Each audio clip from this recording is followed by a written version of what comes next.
चार ब्राह्मण। एक बार की बात है, एक गांव में चार ब्राह्मण रहते थे। उनमें से तीन ब्राह्मण ने कुछ न कुछ विद्या सीख रखी थी, जबकि चौथा ब्राह्मण साधारण था, उसको कोई विद्या नहीं आती थी। एक दिन तीन ब्राह्मणों ने शहर जाकर अपनी विद्या से कुछ धन कमाने का सोचा और वो शहर की ओर जाने लगे। उनको जाता देखकर चौथा ब्राह्मण भी बोला कि मुझे भी शहर जाकर धन कमाना है। इस पर तीनों ब्राह्मण बोले, तुमको तो कोई विद्या नहीं आती, तुम शहर जाकर क्या करोगे, तुम यही रहो। चौथा ब्राह्मण बोला कि मैं तुम्हारा काम कर दूंगा। तीनों ब्राह्मण अपना काम कराने के लालच में उसको साथ लेकर जाने के लिए तैयार हो गए। इसके बाद चारों ब्राह्मण शहर के लिए रवाना हो गए।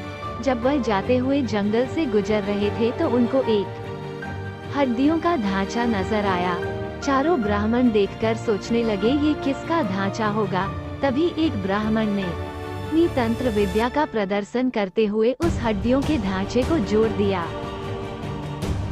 जिससे वो एक शेर का कंकाल बन गया। इसके बाद दूसरे ब्राह्मण ने भी अपनी तंत्र विद्या को दिखाया और उस हड्डियों के ढांचे में मांस को भर दिया, जिससे वो पूरी तरह से शेर दिख रहा था, बस उसमें केवल जान बाकी थी। तीसरा ब्राह्मण कहाँ कम था, वो भी अपनी विद्या को सबके सामने दिखाना चाहता था। वो उस शेर में जान डालने के लिए मंत्र पढ़ने लगा। ये देखकर चौथा ब्राह्मण बोला, तुम ये क्या कर रहे हो, तुम क्यों इसमें जान डाल रहे हो।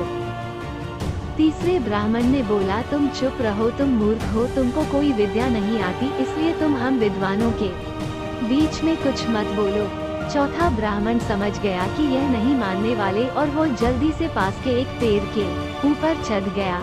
जैसे ही तीसरे ब्राह्मण ने शेर में जान डाल दी तो उस शेर ने तीनों ब्राह्मणों को खा लिया, क्योंकि उसको कोई मतलब नहीं था कि किसने उसको बनाया है।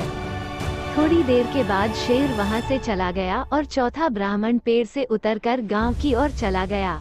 वो ये जाते हुए सोच रहा था कि ऐसी विद्या का क्या अर्थ जो इंसान को सही गलत का फर्क ही न समझा सके।